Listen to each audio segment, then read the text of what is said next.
ठीक है। To find the middle most term in an AP. ये क्वेश्चन इस बार पेपर में आप एक्सपेक्ट कर सकते हो, क्योंकि ये ना आपके एग्जाम्पलर में तो है मिडल मोस्ट टर्म। और कहीं ना ये मीडियन के कॉन्सेप्ट से रिलेटेड है। जब स्टैट्स करोगे ना वहां पे मीडियन आएगा, मिडल मोस्ट टर्म आती है, तो वहां से रिलेटेड है। अब होता क्या है, नाइन्थ में ना ये टॉपिक होता है अलग से, स्टैट्स में पहले था before COVID, to find mean median mode. After COVID ये डिलीट कर दिया, तो आपने वो सब नहीं पढ़ा हुआ, मिडल मोस्ट टर्म क्या निकालते हैं, कैसे निकालते हैं। ठीक है, तो पहले तो वो चीज समझनी है कि मान लो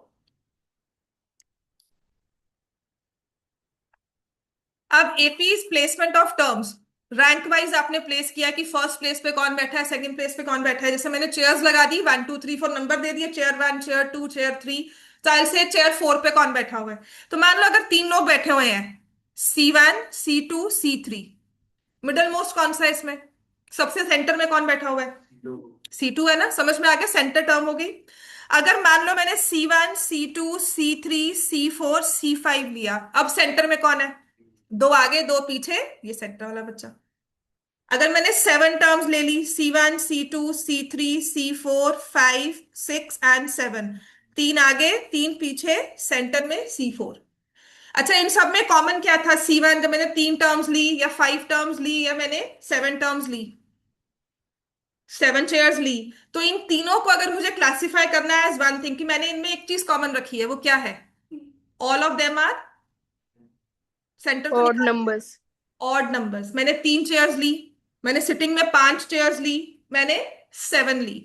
तो जब भी आपके पास ऑड टर्म्स होती हैं तो हमेशा एक मिडल टर्म आती है। बात समझ में आ गई, सेंटर में सिर्फ एक निकलेगा अगर ऑड टर्म्स है। Number of terms are odd, so will have only one middle term. बात समझ में आ गई, लिखो। If number of terms are odd there will be only one middle term. If number of terms are odd, there will be only one middle term. ये question different में, MCQ में इस साल एक्सपेक्ट किया जा सकता है। आपके वाले पेपर में, आपके वाले बोर्ड पेपर की बात कर रही हूं मैं, ये टर्म क्वेश्चन पेपर में आ सकती है। ठीक है ना। अब ऐसे अगर मैं लिख लिया सबने, एग्जांपल देख लो कि इन इन 3 terms second term is the middle term, 5 terms में थर्ड टर्म मिडिल टर्म हो गई, 7 टर्म्स में फोर्थ टर्म मिडिल टर्म हो गई। तो वो मिडिल टर्म निकालते कैसे वो बाद में देखेंगे, सिर्फ एक आएगी, है ना। अब मैंने 4 टर्म्स ले ली, C1, 4 बच्चे बैठे हुए थे, C3 C4। अब भाई मिडिल टर्म निकालो, क्या C3 बोलेगा कि मैं मिडिल में बैठा हूं, will C2 B able to से कि नहीं सबसे सेंटर में मैं बैठा हूं, है ना। तो हमने हाफ हाफ में डिवाइड किया, एक इधर गया एक इधर गया, ये दो मिडल में आए फिर। सो इफ आई टेक, मैंने 2 3 से 4 टर्म्स ले ली। अब अगर मैं 6 टर्म्स लूं, C1 C2 C3 C4 C5 C6, तो दो बच्चे यहां अलग किए, दो यहां किए, अब I get 2 terms. So in case of even terms there are two middle most terms. लिखो, in case of even terms, ये सिमुलेशन होती है कि हमने 3 में ट्राई किया, 5 में ट्राई किया, 7 में ट्राई किया, फिर वही चीज हमने 4 में ट्राई की, फिर हमने 6 में ट्राई की, 8 में ट्राई की। तो 8 में भी ट्राई करोगे तो तीन यहां निकालोगे, तीन यहां निकालोगे, C4 C5। समझ में आ गई, राइट। तो कभी कुछ समझ नहीं आता ना, बैठकर वहां डिराइव करना है, तो always take some smaller numbers and then derive. So in case of even terms there will be two, even number of terms जब होंगी there will be two middle most, बोल देते हैं मिडल मोस्ट टर्म्स, है ना। अब निकालनी कैसे है, ये तो बता, समझ में आ गया कि 3 टर्म्स होंगी तो एक बीच में बैठा होगा। अब मैंने कहा 249 टर्म्स हैं, अब बताओ सेंटर में कौन बैठा हुआ है। ठीक है, तो उसके लिए क्या करते हैं, 5 में बता दोगे, 7 में, even for 11 you will be able to figure out कि 5 यहां गई 5 वहां गई, राइट। अब अगर मुझे निकालना है for a number which is bigger, right, तो इफ n इज ऑड, कोई ऑड टर्म है, कोई भी नंबर ऑड है, I have to find the middle most term. Odd है ना, इसको +1 करके इवन करके डिवाइड कर दो। तो अगर मैं कह रही हूं 249 टर्म्स में सबसे सेंटर वाली टर्म कौन सी है, तो आप क्या करोगे? 249 में 1 ऐड किया, कितना बनता है? 250। 250 को डिवाइड बाय 2 कर दो कि क्या आएगा? 125th term. ठीक है, तो 125th term is the middle most term. इससे पहले कितनी टर्म्स होंगी? 124। इसके बाद कितनी टर्म्स होंगी? 124। क्लियर हो गया ना? 249 टर्म्स हमारी बन गई। 124 पहले, 124 बाद में, और सेंटर में बैठी है 125th टर्म। बात समझ में आ गया? फॉर वेरी बिग नंबर्स वहां नहीं सोचने बैठते, वहां सच में माइंड ब्लैक होता है कि 249 बोल दिया जी, अब बताओ जी कौन सी मिडल मोस्ट है। मैंने कहा जी 10, 1/3, 13, इतनी टर्म्स है मेरे पास, what is the middle most term?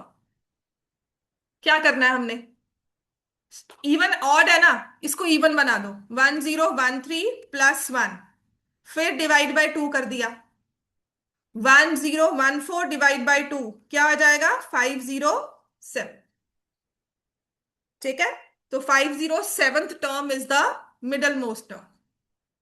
बात समझ में आ गई सबको ये? अब आते हैं इवन हो तो क्या करना है हमने, इफ एन इज इवन, तब हम कैसे निकालेंगे मिडल मोस्ट? समझ, लिख लिया सबने ये एन इज ऑड? ठीक है, अब मान लो अगर लिखा है n is even, so to find the middle most terms, अच्छा कितनी मिडल मोस्ट टर्म होंगी इसमें?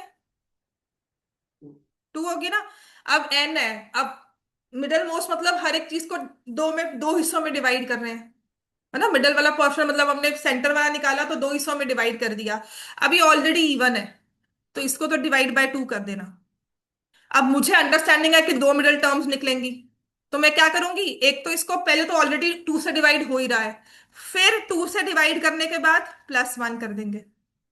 जैसे for example if I have to find 248 terms में मिडल मोस्ट टर्म निकालनी है, तो मैंने 248 को डिवाइड बाय 2 कर दिया। 124th टर्म तो यही है। इसके बाद वाली फिर से ले लो, 124 +1, 125th टर्म। बात समझ में आ गई सबको? These will be the two middle most terms. नहीं, +1 करो।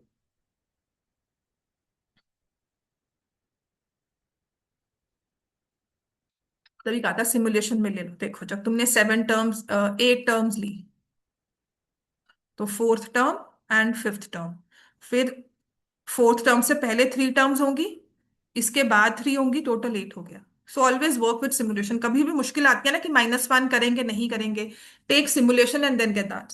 छोटी टर्म्स में ट्राई कर, 12 में ट्राई कर लो, 5 में, 6 में, 7 में, एंड कहीं ना कहीं वो फॉर्मूला बन जाता है इन चीजों में, बिकॉज ये सब काउंटिंग प्रिंसिपल से बनता है। ये रियल वर्ल्ड प्रॉब्लम है ना, काउंटिंग प्रिंसिपल है ये। ऐसा नहीं है कि हम कुछ इमेजिनरी कुछ सीख रहे हैं, कुछ वेव सीख रहे हैं, वैसा कुछ नहीं है। तो यहाँ से सिमुलेशन बन जाती है बहुत इजीली। समझ में आ गई बात ये सबको? ठीक है ना? अब क्वेश्चन हमारा एपी में आएगा कैसे। तो क्वेश्चन एपी में है ये, find the middle most terms और टर्म। ठीक है, find the middle most term.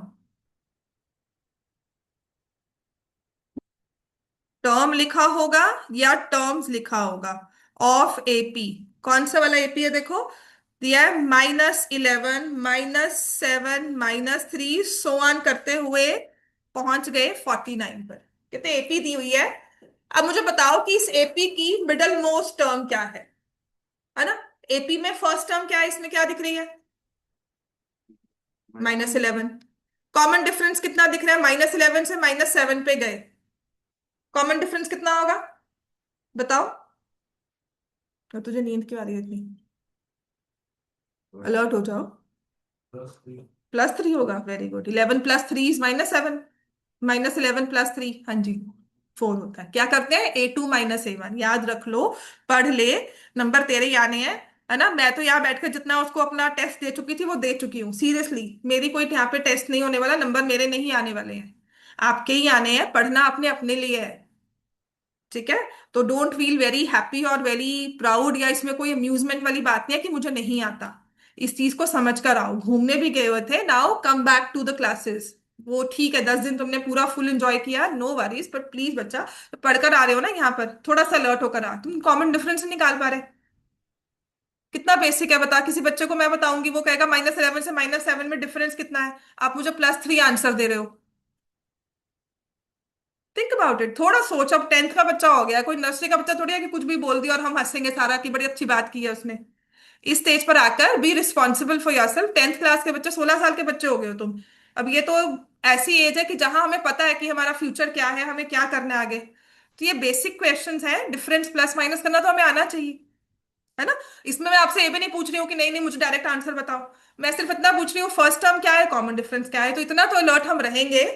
और नहीं है तो हो जाओ सीरियसली, इस बात में कोई बहुत अच्छी वाली बात नहीं है कि तुमने मुझे +3 आंसर दिया है।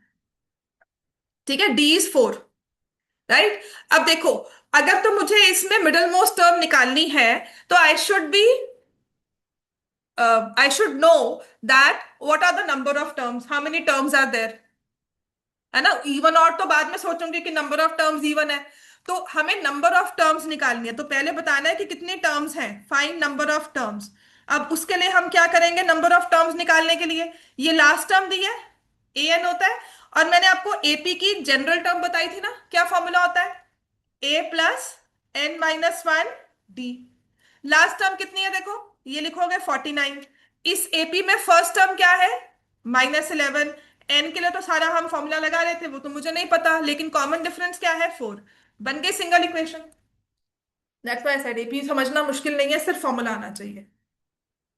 ठीक है। So if I tell you कि A48 निकालना है, तो आपको पता होना चाहिए कि A48 क्या होता है। How do you recognise A48 as, Armaan बताओगे? A48 को क्या लिखते हैं? That is the only thing कि जहां मैंने A48 बोला, AP में तुम्हारे दिमाग में आई A+47 थी। बात समझ में आ गई, राइट। अब यहां से हमने वैल्यू निकाल ली, 49 +11 divide by 4 equal to n-1, 60/4 15 आ गया, +1 16। तो नंबर ऑफ टर्म्स कितनी हो गई, 16 टर्म्स। अब मिडल मोस्ट टर्म्स कौन कौन सी हुई, A8 एंड A9, है ना। तो अब ये चाहे आप 16/2 लिख लो, 16/2 +1 कर लो। जाके पानी पी के आए नीचे से, जा, लिख, जल्दी जाओ। लिखो, A8 and A9 are middle most terms. और अगर आपको अभी भी याद करना है कैसे आई, तो आपने लिखोगे 16/2, 16/2 +1। ठीक है ना, क्योंकि इवन नंबर ऑफ टर्म्स है। तो मैंने क्या किया, 16 को डिवाइड बाय 2 किया, क्योंकि अच्छा सा नंबर है, 2 से डिवाइड हो रहा है, तो पहले डिवाइड बाय 2 कर दिया। अब इवन नंबर ऑफ टर्म्स में अंडरस्टैंडिंग चाहिए कि दो मिडल मोस्ट है, तो मैंने +1 कर दिया। तो एक तो 8th टर्म है, एक 9th टर्म है। तो बताओगे A8 क्या होता है? हाँ जी, A8 को अब तारिश बता क्या लिखोगे, A8 को, वेरी गुड, A+7D। अब A9 को हरवीर क्या लिखोगे, A+8D। ए की वैल्यू पता है हमें, इसी AP की बात कर रहे हैं, A की वैल्यू पता है -11, और D कितना है, 4। अब बताओ, ये सब चीज करनी है हमें AP में। मुश्किल पता कहाँ आती है, जब A8 बोला और ब्लैंक हो। सच में AP की मुश्किल ही, सबसे डिफिकल्ट चीज ही ये है कि A8 बोला, पता ही नहीं क्या करना है उसके बाद। ठीक है, तो A8 is 28 -11 which is 17, and A9 is -11 +8 into 4, 32 -11 is 21. So middle most terms are 17 and 21. बात समझ में आ गई, middle most terms are 17 and 21। समझ में आ गया ना। अब ये प्रोसेस लंबा लग रहा है क्योंकि मैंने बहुत समझाया है। अब मैं इसी को, अगर आपको क्वेश्चन देती हूँ, आप मुझे बताओगे मिडिल मोस्ट टर्म क्या है। ठीक है, आपके लिए AP जो दी हुई है ना, वो है 3, 8, 13 so on till 253। Find the middle most term, क्योंकि मुझे नहीं पता इवन नंबर ऑफ टर्म्स है ना, उस केस में दो टर्म्स हो जाएंगी। मुझे नहीं पता ऑड है, और अगर कह दिया ना find the middle most term, तो मानकर चलना ऑड नंबर ऑफ टर्म्स है। समझ में आ गया, क्वेश्चन ने कहा है एक ही टर्म निकलेगी, लेकिन कहा है find the middle most terms, तो दो टर्म्स निकलेंगी, निकालो इसमें। पहले मुझे बताओगे नंबर ऑफ टर्म्स क्या है इसमें।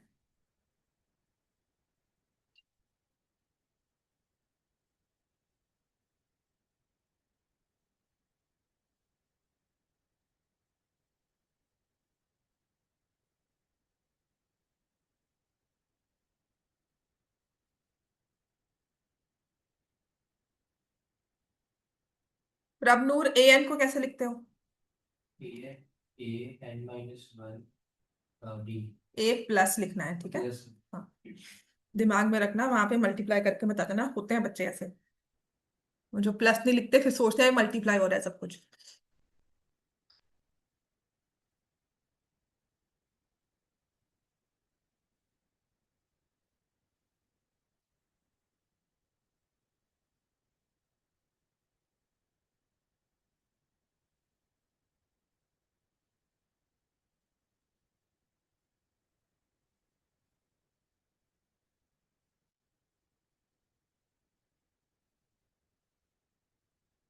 तो नंबर ऑफ टर्म्स आर 51। तो हमारी अंडरस्टैंडिंग में समझ में आ गया, how many middle most terms are there. 1। कैसे निकालोगे, देयरफॉर मिडल मोस्ट टर्म। अब ये सारा जो है ना, लिखने का काम नहीं होता, वो तो हमारी अपनी अंडरस्टैंडिंग है। मिडल मोस्ट टर्म क्या होगी, 51 प्लस 1 डिवाइड बाय 2। ऑड है, डिवाइड बाय 2 करना है, ये तो डॉट से डिवाइड होगा नहीं, तो +1 करके इवन बना दो। 52/2, 26th term is the middle most term. और वो निकाल कर भी आ जाना कि A26 क्या होता है। अच्छा, A26 को हरसिमरत क्या लिखते हो, A प्लस। वेरी गुड, जिसमें तुम्हें पता है A क्या है, 3, और कॉमन डिफरेंस क्या है, 5, तो क्या आ जाएगा आंसर। तो मिडल मोस्ट टर्म इज 128। अगर कहा जाता ना विच टर्म, तो 26th term. Which term is the middle most term, 26th term is the middle most term. And what is the middle most term, 128 is the middle most term, जो 26 place पे बैठी हुई है। समझ में आ गई बात, नेक्स्ट लिखो।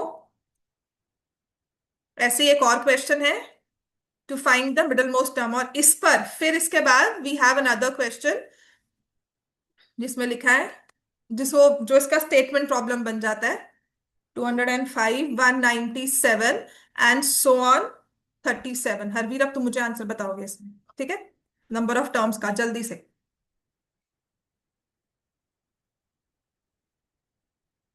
अच्छा, तारिश अब बताएगा फर्स्ट टर्म क्या है और कॉमन डिफरेंस क्या है। माइनस करके आराम से बोल, जल्दी से नहीं बोलना, तुम्हारा आंसर सही होना चाहिए।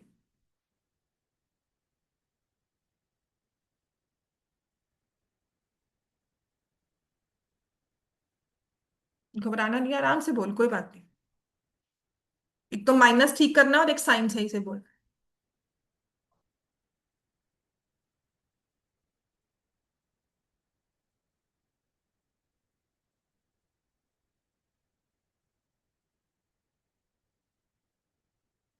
बता, कॉमन डिफरेंस कितना है।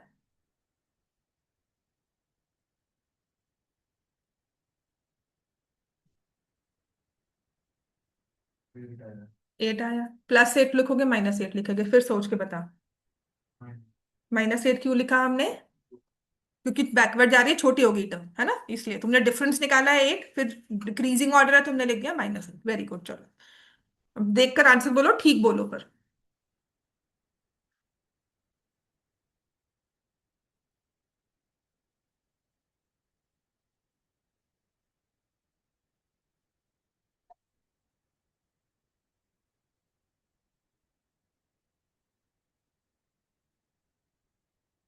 तारिश मुझे number, sorry Harveer, number of terms बताना कितनी है।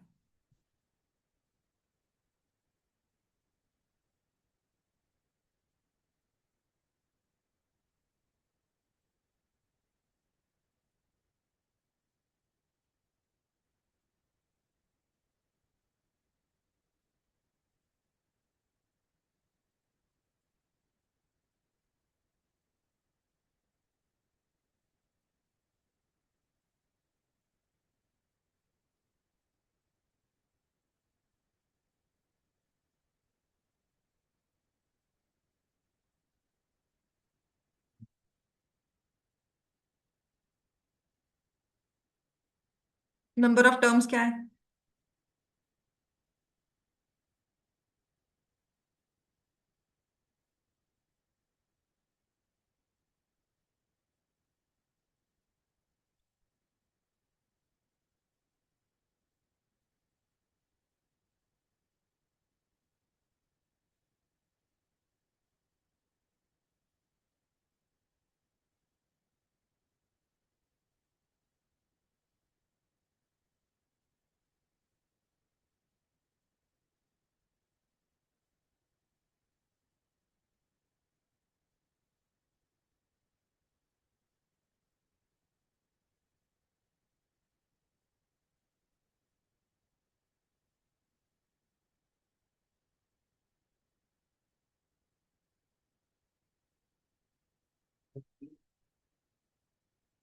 ठीक है, नंबर ऑफ टर्म्स इज 70।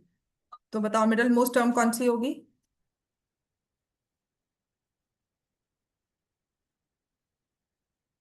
सहज ऑनलाइन, हाँ जी, बता मिडल टर्म कौन सी होगी इसमें? 23। कैसे? अच्छा नहीं, मुझे टर्म बताओ, टर्म बताओ, उसका प्लेस बताओ।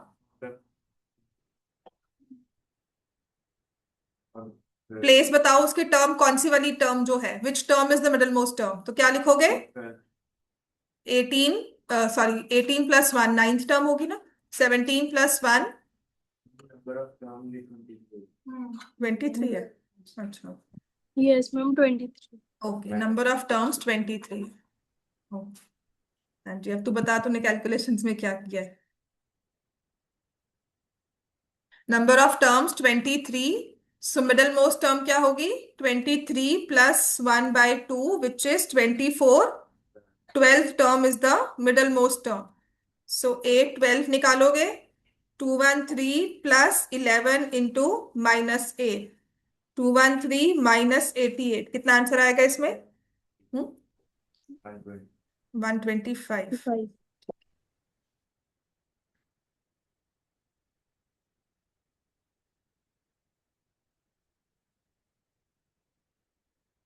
नेक्स्ट लिखो। हाँ जी बच्चों, पढ़ना शुरू कर दो, है ना दोनों।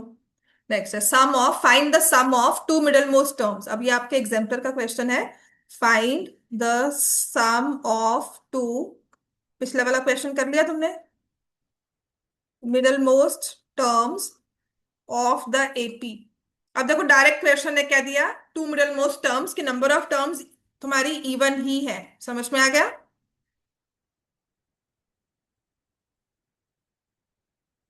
सो this is the AP given to you. दो मिडल मोस्ट टर्म्स निकलेंगी, उनका सम बताना है आपने। तो पहले तो नंबर ऑफ टर्म्स ही निकालोगे। तो इस एपी में फर्स्ट टर्म क्या है? -4/3। कॉमन डिफरेंस निकालने के लिए क्या करते हैं? सेकेंड टर्म में से फर्स्ट टर्म माइनस करते हैं। तो -1 में से माइनस करोगे -4/3, क्या बन जाएगा? -1 प्लस 4/3। और ये क्या आ जाएगा? करो सॉल्व इसको। कॉमन डिफरेंस कितना आएगा? 1/3। And this is the last term.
तो नंबर ऑफ टर्म्स कितनी आती है हमारे पास?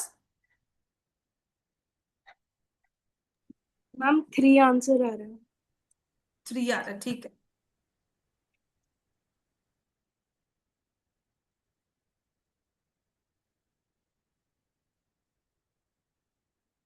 सम निकालना है ना?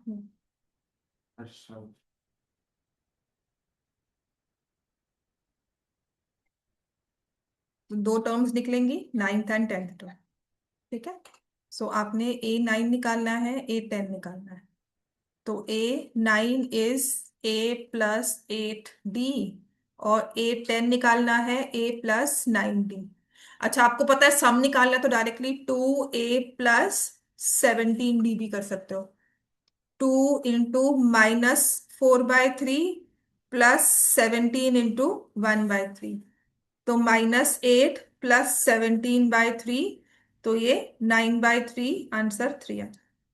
इंडिविजुअल टर्म्स निकाल कर भी ऐड कर सकते हो, दैट इज ऑल्सो एक्सेप्टेबल। पता ही है सम निकालना है तो यहीं पर इन दोनों को प्लस कर लो, इन दोनों को प्लस करोगे और फिर वैल्यूज पुट कर लो।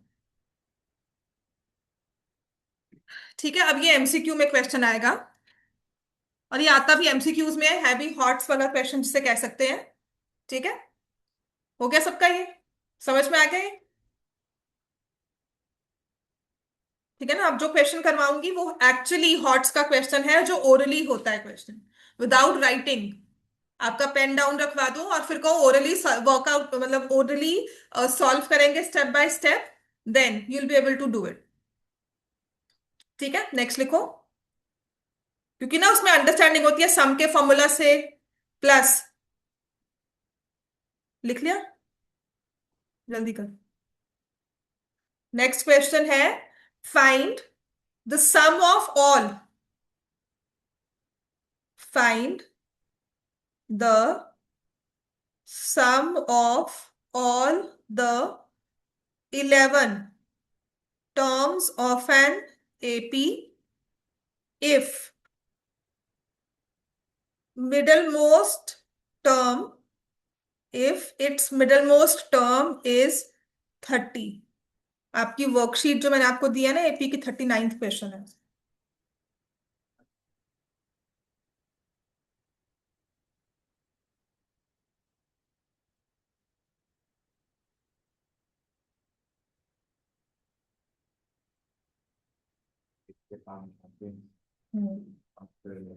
बस इसमें पता है क्या करना होता है? कुछ नहीं करना, दिमाग ना सम के फॉर्मूला को अगर समझाओ ना एमसीक्यूज में, तब होता है। That is when you go for competition, seriously. या तो ओलंपियाड्स वगैरह करते हो तब आपको सम के फॉर्मूला को समझाया होता है, अदरवाइज कुछ नहीं करना। तुम्हें सम निकालना है, सम का फॉर्मूला लिख लिख लो। ठीक है, नंबर ऑफ टर्म्स कितनी है?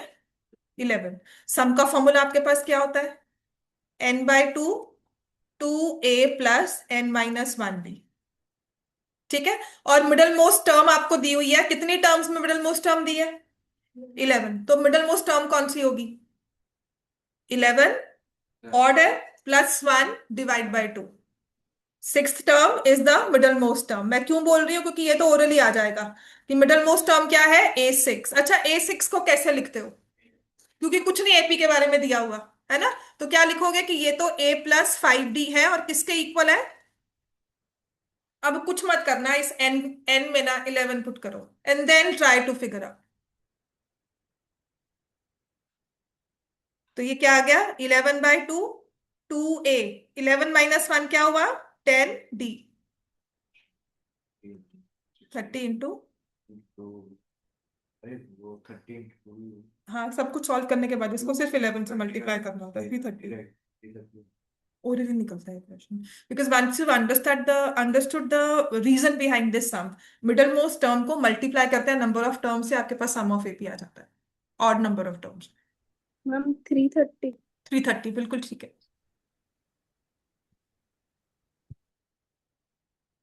एपी के क्वेश्चंस ना, when you, because I had prepared for CAT ना, तो मैंने बच्चों को भी ट्रेन किया था, तो मुझे पता है ये ओरली सॉल्व होते हैं क्वेश्चन। एपी हो, टाइम स्पीड डिस्टेंस हो, ये क्वेश्चंस ओरली सॉल्व होते हैं। मतलब यू राइट मिनिमम नंबर्स, आप सिर्फ माइंड में वर्किंग लिखते हो कि ये मेरे पास A+5D आ गया, और यहाँ से ये 2 हो जाएगा, 11 × 30 हो जाएगा। देखो यहाँ पे 11/2 है, फिर मैंने 2 कॉमन लिया, दिस इज A+5D, ये कैंसिल हो गया, 11 × 30। तो ये चीज है ना, उन्होंने ओरली समझाई होती है कि ये सब लॉजिक्स होते हैं या शॉर्टकट्स जिसे बोल देते हैं ना। ठीक है, तो अभी तो आप समझ रहे हो, this is after your graduation. ये उस लेवल का स्किल होता है कि जब आप ग्रेजुएशन में या फिर आप ओलंपियाड्स एनटीएससी में आप शॉर्टकट्स में जाते हो and you understand the logic behind the formulas, वहां पर ये ट्राई होता है। बात समझ में आ गई? नेक्स्ट लिखो आप। अब इस क्वेश्चन को ना अपने आप बड़े आराम से अपने आप से सॉल्व करना है, क्योंकि इसमें कहा गया है, लिखो, an AP consist of 37 terms. An AP consists of 37 terms. आपकी वर्कशीट का क्वेश्चन नंबर 73 है। आज मैं होमवर्क दूंगी अपनी वर्कशीट के ना, कम से कम पहले 20 क्वेश्चंस करके आने हैं। An AP consists of 37 terms. The sum of 3 middle most terms, the sum of three middlemost terms is 225 and sum of last three terms is 429. इसके बेसिस पर फाइंड द एपी। पेपर में बिल्कुल आ सकता है question. तो मेरा सबसे पहले तो एपी में सोचना है, इक्वेशंस बनानी है। आपको 37 टर्म्स दी है। मिडल मोस्ट टर्म्स को अगर भूल भी जाओ, लास्ट की तीन टर्म्स कौन सी होंगी? इसको अगर मैं पहली बार में पढ़ती हूं तो मैं लास्ट की थ्री टर्म्स है, लास्ट टर्म कौन सी होगी? कौन सी होगी? क्या लिखोगे उसको लास्ट टर्म में? A37। फिर सेकेंड लास्ट टर्म कौन सी होगी? A36। फिर इससे थर्ड लास्ट टर्म कौन सी होगी? इनका सम कितना दिया हुआ है? बात समझ में आई? And how do you recognise A35? AP में A35 को क्या लिखते हैं? A36 को क्या लिखेंगे? A37 को क्या लिखेंगे? पूरी इक्वेशन बन जाएगी। बनाओ। एपी कुछ नहीं है, अपने दिमाग से वो टर्म्स को सब्स्टिट्यूट करके इक्वेशन बनानी है। ठीक है। हमें लगता है कि सम का फॉर्मूला लगेगा। सम का फॉर्मूला तब लगता है जब कंसेक्टिव हमें फर्स्ट शुरू से टर्म्स दी हो, इन बिटवीन दी है तो उठाकर और अकॉर्डिंगली विल फॉर्म। तो A35 हो गया A+34D plus A+35D plus A+36D equal to 429। So 3A। अब तो सम है ना, इतना तो हम कर ही लेंगे। नंबर भी तो 3 मार्क्स मिलेंगे इसमें, 34, 35, 36। इनको ऐड करना है तो कोई शर्म नहीं है, ऐसे लिख लो 69, फिर उसमें जोड़ो 36, फिर 9 + 5 15 करो, फिर इसको लिखो 105। ठीक है।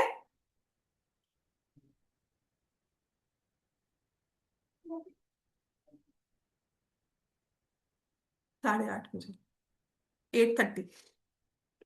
हाँ मैं पूछ लूंगी, उसके बाद फ्री हूँ मैं। हाँ, उनके बाद कुछ तो नहीं। तो दिस इज ए कॉमन लिया, A+3 से डिवाइड किया, it will be 35D equal to 429 divide by 3, 143। ये आ गई ना पहली इक्वेशन। एक इक्वेशन तो बन गई, मतलब तुम यहां तक अपना एक नंबर तो सिक्योर करके आ गए। एक या डेढ़ नंबर तुम्हें मिल जाएगा कि बच्चे ने थोड़ा बहुत तो काम किया है ना। अब आते हैं, उसने कहा है three middle most terms, can you find which are those middle most term? अच्छा, इस एपी में कितनी टर्म्स है? कितनी लिखी हुई है? कितनी लिखी हुई बताओ? 37। इवन है या ऑड है? ऑड। तो कितनी मिडल मोस्ट टर्म होती है? एक। तो एक वाली वो टर्म निकाल सकते हो? मुझे बताओगे कौन सी टर्म मिडल मोस्ट में आएगी? 37 में क्या करते हैं? +1 करोगे, कितना हो गया? 38। 38 को डिवाइड किया, 37 divide by 37 + 1 divide by 2, which is A19 is the middle most. लेकिन मैं तीन मिडल वाली टर्म्स ले रही हूं, तो इससे एक पीछे वाली, इससे एक आगे वाली, इन तीनों का सम तुम्हें दे दिया, किसके इक्वल है? बात समझ में आ गई? मिडल मोस्ट टर्म कहा लेकिन तीन टर्म्स ली। तो क्यों सोचना हमें तीन है? हमें तो पता है कि 37 टर्म्स है, एक ही टर्म मिडल में होगी, लेकिन तीन मिडल वाले बच्चे लेने हैं। तो आप क्या कहोगे कि 19th है, उसके आसपास वाले को भी बुला लो। बात समझ में आ गई? तो A18 को how do we write? A18 क्या लिखेंगे इसको?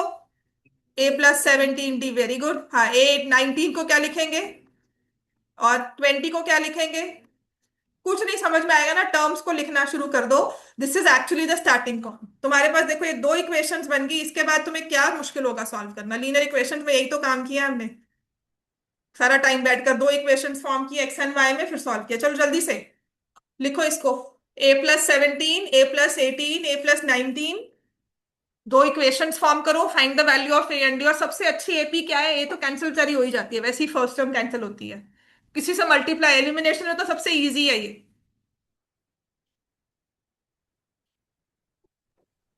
मैम AP 3 7 11 हुई है। हाँ, ये मेरे हिसाब से वही है, मुझे जो ध्यान आ रहा है। 3 7 11, देन आगे कॉमा लगाओगे, मतलब डैश लगाओगे। -1 3 7 7। मुझे नहीं पता। याद नहीं है, हाँ? मैं बता देती हूँ। This is 73, 3711। 3a, यहाँ से 54d आ जाएगा, equal to 225, a plus 18d equal to 75, और a plus 35d equal to 143, minus minus ये कैंसिल हो गया, इसमें से माइनस करोगे तो -17 आ जाएगा ना, हाँ। और ये माइनस करोगे तो 68, हाँ बिल्कुल ठीक है, -68, डी की वैल्यू 4 आ गई। बस डी पुट कर दो, a plus 35 × 4, a is equal to 3। So therefore the AP is 3। 3 plus 4 7, 7 plus 4 11, लेकिन AP यहां तक नहीं छोड़नी है, आगे डॉट लगा, ठीक है।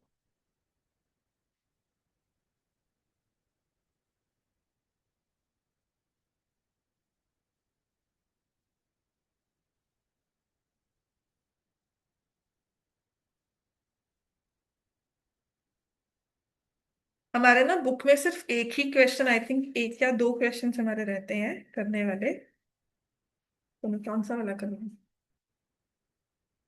सम वाला करवाने का ना अभी मेरे मन नहीं करा, डिफिकल्ट वाले में चाहूँ। चलो, ऐसा है, बुक निकालो अपनी। जो क्वेश्चन है, लास्ट क्वेश्चन है 5.4 का, ऑप्शनल एक्सरसाइज 5.3 है, 5.4 है, ठीक है। बुक निकालो, चैप्टर नंबर 5। चैप्टर 5 में ना आपकी 5.3 सम वाला जो हमारा एक्सरसाइज था ना, उसका सिर्फ 20th क्वेश्चन रहता है, बाकी मैं सब करवा चुकी हूँ। 20th क्वेश्चन ऑफ एक्सरसाइज 5.3, जो पोटैटो वाला क्वेश्चन है, ये बहुत इंपॉर्टेंट क्वेश्चन है, इसकी केस स्टडी भी बनकर आ सकती है और आई भी हुई है, ठीक है। तो बहुत इजी है, इसमें समझने वाली बात है। सबसे पहले जब भी ऐसी स्टेटमेंट प्रॉब्लम्स आएंगी, the first target will be to recognise AP क्या बनती है, रिकॉग्नाइज अपने AP के नंबर्स को निकालना है बस इसमें, ठीक है। सो क्वेश्चन नंबर 20 है फॉर एक्सरसाइज 5.3 एनसीईआरटी का। इसमें क्या करना है, देखो उसमें लिखा है, in a potato race a bucket is placed at the starting point, ठीक है। ये स्टार्टिंग पॉइंट है हमारा, यहाँ पे एक बकेट रखी हुई है, which is 5 meters away from the first potato. समझ में आ गया? And other potatoes are placed 3 meters apart in a straight line. इसके बाद सेकंड वाला जो पड़ा है वो 3 meters है, फिर इसके बाद थर्ड वाला रखा है, वो भी 3 meters है। ऐसे करते करते ये रेस का हमने पूरा एक पूरा फील्ड सेट किया हुआ है। समझ में आ गई ना? पोटैटो रेस ये होता है कि यहां से उठाया, फिर प्लेसेस रख दी, देन अब कंपटीशन क्या है, that a person has to start from the bucket.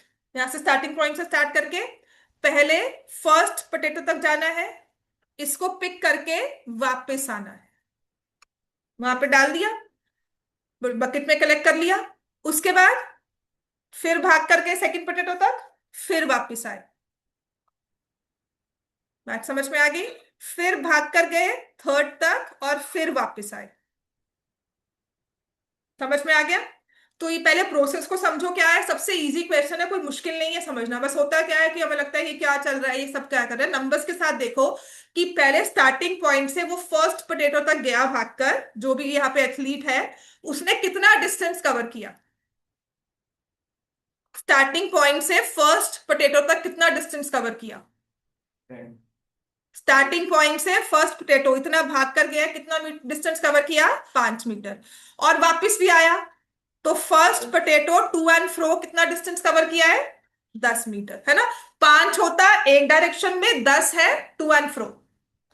फिर इसके बाद running to the second potato, कितना डिस्टेंस कवर हुआ, पहले का 5, फिर 3, 8 मीटर कवर किया है, और उतना ही वापस आए हैं, 16 मीटर। समझ में आ गया? 8 + 8। फिर थर्ड पर आ जाओ, 5 + 3 + 3 कितना हुआ, 11, और उतना ही वापस आना है, 22। अब इन नंबर्स को देखो, 10 मीटर, 16 मीटर, 22 मीटर, लग रहा है एपी है ना? ये अब ध्यान रखना है, this is to and fro, वापस जाना और आना। तुम तो 10th वाले बच्चे हो, कॉम्पिटिशन वाले नहीं हो ना, यहाँ पे कंफ्यूजिंग नहीं देते, अदरवाइज पता है बहुत कंफ्यूजिंग होता है कि नहीं सिर्फ गया है वापस नहीं आया, वापस नहीं, मतलब वन टाइम डिस्टेंस निकालना है। तो यहाँ पे बहुत डायरेक्ट क्वेश्चंस आपको आते हैं। ये जो हमारी केस स्टडी भी आती है, कोई बहुत कॉम्प्लिकेटेड वाली नहीं आती, अदरवाइज इसमें जितने भी वेरिएशन हो सकते हैं मुझे पता है, वो घुमाकर बताते हैं हमेशा। ठीक है, सो आप पे कुछ नहीं है, उसने कहा डायरेक्टली यहां से गए फिर वहां आए, फिर यहां से गए फिर वहां आए।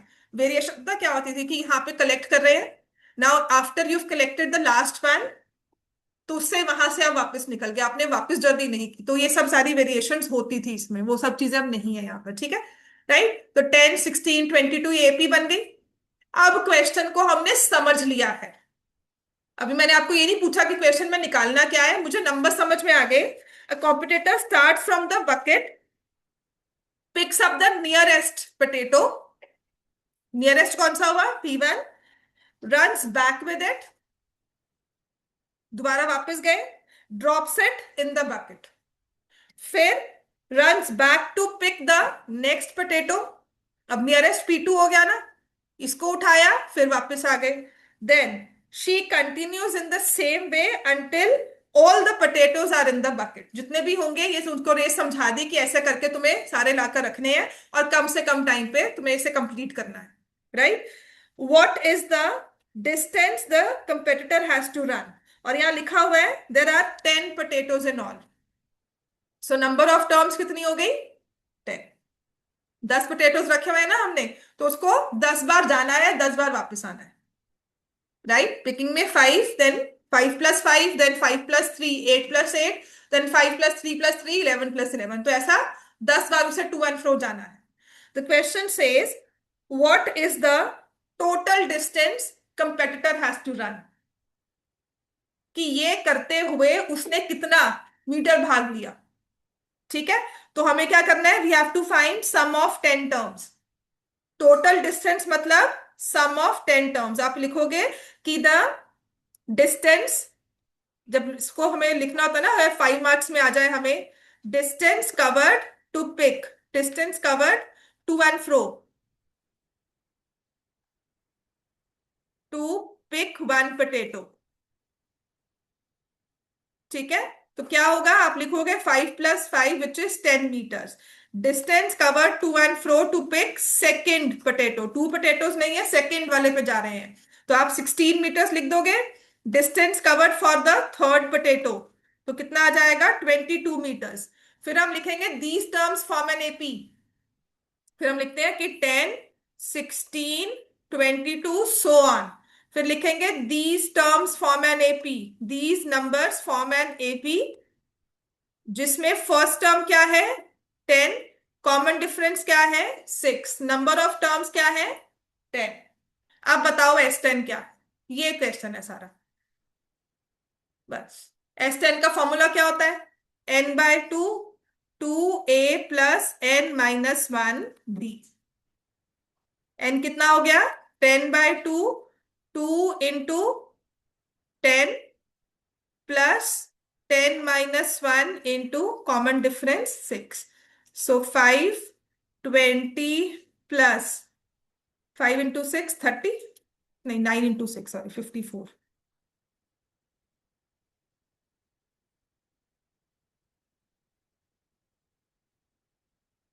So this is 5 × 74. कितना मीटर डिस्टेंस हो गया, 370 मीटर। ठीक है, अब ये तो केस स्टडी बनकर आएगी, तो कैसे आएगा, इसमें तो ये क्वेश्चन होगा टोटल डिस्टेंस है।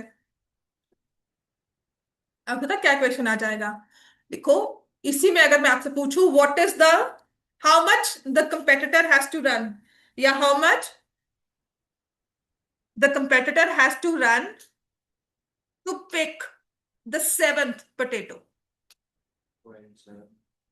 जल्दी N7 लिखोगे, सम बता रही हूँ कि मैं 7th पूछ रही हूँ कि टिल 7 पोटैटोज, ठीक है ना, बस यही इसमें ध्यान होता है। मैं क्वेश्चन दोबारा से यहाँ पे लिख देती हूँ, ये कर लिया सबने। अब मैंने कहा ना ये तो एपी बनकर आएगा, तो एपी में क्वेश्चंस क्या आएंगे, समझ में आ गया, 10, 16, 22, और ये टू एंड फ्रो ले रहे हैं। ठीक है, सो मैं लिख रही हूं, how much distance is covered, how much distance is covered when the competitor picks up seventh potato। बताओ, सिर्फ गोइंग ही होगा ना, समझो, टू एंड फ्रो नहीं का, और बाकी नहीं कर पाएगा, सिर्फ सेवन। सेवेंथ तक जाना है तो आ, हाँ, तो A7 निकालना होगा। सेवेंथ लिख दिया ना, तो इसका मतलब आपको सेवेंथ टर्म पूछी जा रही है।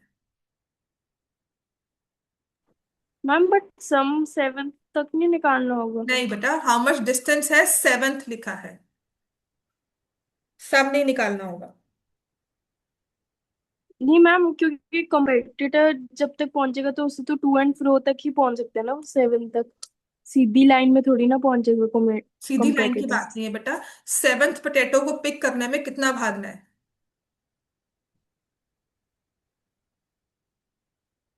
सेवेंथ तक जाना है तो कितना मीटर भागना होगा। मैम तो वो टू एंड फ्रो करके भागेगा। टू एंड फ्रो तो प्रीवियस है, अगर मैं बोलूं कि सिर्फ सेवेंथ तक जाना है यहां से, तो कितना डिस्टेंस है। तो तुमने एपी फॉर्म की है, विच इज 10, 16 अब 22। मैं कह रही हूँ ना, इक्वेशन 8 पे अगर हमारा कॉम्पिटिशन में आता है तो मुश्किल क्या होती है। पहली बात तो तुमने टू एंड फ्रो सोचना है। अब यहाँ पे आ गया 10, 16, 22, तुम इसमें A7 निकाल लोगे, विच इज 10 + 6 × 6 कितना आ गया, 46 मीटर्स। अब 46 मीटर्स तो क्या है, टू एंड फ्रो, सिर्फ जाने का डिस्टेंस निकालने, क्योंकि पिकअप का है, तो क्या हो जाएगा, डिस्टेंस इज 23 मीटर्स। तभी मैंने कहा था ये कॉम्पिटिशन में क्यों आता है ना, क्योंकि यहाँ कंफ्यूजन देखते, पिकअप किया वहां गया यहाँ नहीं गया। ठीक है, हाँ वो भी ले सकते हो। ये टू एंड फ्रो का डिस्टेंस है, उसने पिकअप कहा है, ठीक है ना, तो यहाँ पे डिवाइड बाय 2 कर दो अगर केस स्टडी में आएगा, वरना डिस्टेंस मतलब मैंने कहा है ना, क्योंकि 10th के बच्चे हो तो वो ये नहीं देते, वो ये distance covered to pick and drop seventh potato, तो 46 ही आपका डायरेक्ट आंसर हो। बात समझ में आ गई इतनी, राइट। या अगर लिखा जाए, अब इसी को मुझे बताना है ना, डिफरेंस करना है। अब समायरा आपकी बात है कि सम निकालना है कि नहीं निकालना, तो हम क्या करेंगे, हम अगर मुझे लिखा है how much distance is covered, how much the how much the competitor has run when she picks up seventh potato, या यहाँ पर total distance covered till seventh potato, तो आपको S7 निकालना है।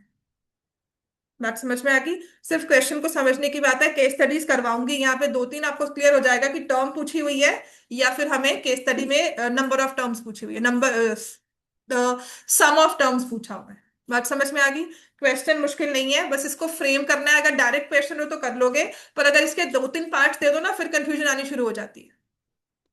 इतना क्लियर हो गया, एवरीवन क्लियर। अब इसके बाद जो नेक्स्ट हमारा ऑप्शनल एक्सरसाइज का थर्ड क्वेश्चन है, ये भी इंपॉर्टेंट क्वेश्चन है और केस स्टडी बनकर आ चुका है। फोर्थ क्वेश्चन भी केस स्टडी बनकर आया हुआ है, बट इतना डिफिकल्ट फॉर्म में नहीं। ठीक है, ये बेसिक के पेपर में आया था, आई थिंक 24-25 में, फोर्थ क्वेश्चन, बट डायरेक्ट था, मतलब यहीं से उसने नंबर उठाए हुए थे, बट जो यहाँ पे कॉन्सेप्ट यूज किया वो नहीं था, सिंपल से क्वेश्चंस दिए हुए थे। जो स्पाइरल वाला क्वेश्चन है, क्वेश्चन नंबर 18, ये 2 बार केस स्टडी बनके आपके बोर्ड्स के पेपर में आ चुका है, आपके वाले रीजन में कह रही हूँ, ओवरऑल नहीं देख रही हूँ, सिर्फ जो आपके वाले रीजन पेपर आता है ना, तो हमारा 18th क्वेश्चन पेपर में एज केस स्टडी बनकर आया हुआ है। एंड लैडर वाला क्वेश्चन भी आई थिंक केस स्टडी बनकर आया हुआ है। ठीक है, अब third question from optional exercise which is 5.4। कल वाली क्लास मिस मत करना, कल मैं पता क्या करवाऊंगी आपको, एक तो जो इसके थोड़े से एक्स्ट्रा क्वेश्चंस हैं फ्रॉम एग्जाम्पलर स्टेटमेंट प्रॉब्लम्स, और उसके अलावा भी एक्स्ट्रा जो लास्ट ईयर बहुत घूम रहे थे, मतलब एक्स्ट्रा पेपर्स में या किसी भी स्कूल पेपर्स में ना, और एपी की सारी केस स्टडीज जितनी मुझे मिली है, प्लस लास्ट ईयर बेसिक वाली केस स्टडी जो तुम्हारे वाले पेपर में, मतलब तुम्हारे रीजन में सबसे मुश्किल वाली केस स्टडी थी, ठीक है, वो करेंगे। अ लैडर हैज 25 रंग्स। रंग्स क्या होती है? उसकी स्टेप्स है। लैडर ऐसी बनाई हुई है, जो लकड़ी वाली सीढ़ी होती है ना, वो ऐसी। तो जो ये वाला जो स्टेप्स है ना, उसको रंग्स कहा गया है। ठीक है। A ladder has rungs 25 centimetre apart. तो एक स्टेप से दूसरे स्टेप में जाने के लिए डिस्टेंस रखा हुआ है 25 सेंटीमीटर का। The rungs decrease uniformly in length. ऊपर वाला सबसे छोटा है, ऐसे है। अदरवाइज लैडर ऐसे होती है ना, इस तरह से प्लेस करते हो। उसने कहा है कि ये जो रंग्स का साइज है यूनिफॉर्मली डिक्रीज करता जा रहा है। बात समझ में आ गई? तो सबसे वाला, नीचे वाला सबसे बड़ा है, फिर ऊपर छोटा, फिर ऊपर। यूनिफॉर्मली डिक्रीज करने का मतलब है कि हर एक लेंथ को एक सिंगल नंबर से हम हर बार डिक्रीज कर रहे हैं। कि पहले अगर मैंने मान लो the rungs decrease uniformly in length from 45 centimeter at the bottom to 25 centimeter at the top। मतलब कि सबसे बॉटम वाला रंग जो है वो है 45। इसके बाद वाला होगा 45 माइनस डी। इसके बाद वाला होगा थर्ड वाला 45 माइनस 2D। 45 माइनस 3D करते करते पहुंचेंगे 25। बात समझ में आ गई? कि सबसे पहले वाली टर्म जो हमारी एपी की है वो 45 है। सेकंड टर्म 45 माइनस डी है। थर्ड टर्म 45 माइनस 2D है। फोर्थ टर्म 45 माइनस 3D, और लास्ट टर्म हो जाएगी 25। इस वाली सीढ़ी में जो ये लैडर बनी हुई है, सबसे बॉटम वाला जो रंग है उसका साइज, मतलब ये वाली लेंथ 45। इसके बाद डिफरेंस कितना है मुझे नहीं पता, कितना कम हुआ, लेकिन 45 माइनस डी है क्योंकि कम हो रहा है। माइनस डी तो लिया यहां पर।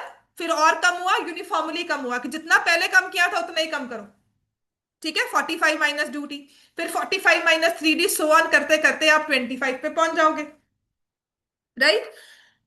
The top and bottom rungs are, कि ये वाला टॉप वाला था 25 वाला, और ये नीचे 45 वाला। कहते हैं इसका जो डिफरेंस है ना वो है 2.5 मीटर्स। 2.5 मीटर्स 2.5 मीटर लिख दूं? कि ये जो सबसे टॉप वाला स्टेप है और सबसे बॉटम वाला स्टेप है, इसमें 2.5 मीटर का डिस्टेंस है। ठीक है। इफ आई टेक 2.5 मीटर, क्या मैं 250 सेंटीमीटर लिख सकती हूँ इसको? सबसे टॉप और सबसे बॉटम में 250 सेंटीमीटर्स है डिस्टेंस। और आपको पता है, देखो अब इस चीज को मैं इस तरह से लिख रही हूँ कि ये बिगनिंग था, ये एंड है। इन दोनों में डिफरेंस जो है ना, डिस्टेंस टोटल है 250 सेंटीमीटर्स का। अब इनिशियली ना यहाँ पे स्टोन्स रखे हुए हैं। ये रिवर का स्टार्टिंग पॉइंट, रिवर का and point. Total length of the river है 250 सेंटीमीटर। तुमने इनको क्रॉस करने के लिए ना यहाँ पे स्टोन्स रखे हुए हैं, और स्टोन्स की लेंथ रखी है 25। मतलब स्टोन्स में डिस्टेंस जो है ना वो 25 सेंटीमीटर का है। ठीक है। फिर 25 सेंटीमीटर का डिस्टेंस, ये स्टोन 1 स्टोन 2, मतलब यहां से स्टार्ट किया, स्टोन 1 स्टोन 2 स्टोन 3, सो ऑन करते हुए एंड तक पहुंचोगे। So can you tell me how many stones will be placed? अगर ऐसे स्टेप रख रहे हो तुम, पहला स्टेप लिया, फिर 25 का स्टेप लिया, फिर 25 का लिया, और ऐसे करते करते तुमने 250 कवर करना है। जैसे कि अगर मैं आपको बोलती हूं, आप 0 से स्टार्ट करोगे, फिर 1 पर जाओगे, 0 to 1, फिर 1 से 2 पर जाओगे, फिर 3 से जाओगे, और नंबर 10 तक पहुंचे। तो आपने कितने नंबर्स कवर किए हैं 0 से लेके 10 तक? 11। बात समझ में आई? 0.0 था, फिर 1, फिर 2, फिर 3, फिर 4, लेकर 10 तक पहुंचे। तो कितना हो जाएगा? 11 टर्म्स हो गई ना। तो ऐसे ही आपका स्टार्टिंग स्टोन था, यहां पर एक स्टेप बना हुआ है, यहां पर भी स्टेप बना हुआ है, यहां पर भी स्टेप बना हुआ है, और हर एक में 25 का डिफरेंस है। और जब आप लास्ट पहुंचे स्टेप पर, SN पर, मतलब this is A1, this is A2, this is A3, और AN पहुंचे, तो आपका यहां से लेकर यहां तक का डिस्टेंस दिया था 250 सेंटीमीटर्स। तो इसमें सिर्फ इतनी अंडरस्टैंडिंग चाहिए। मैं कल इसको फिर से समझा दूंगी। Number of rungs will be 250 centimetre divide by 25 + 1।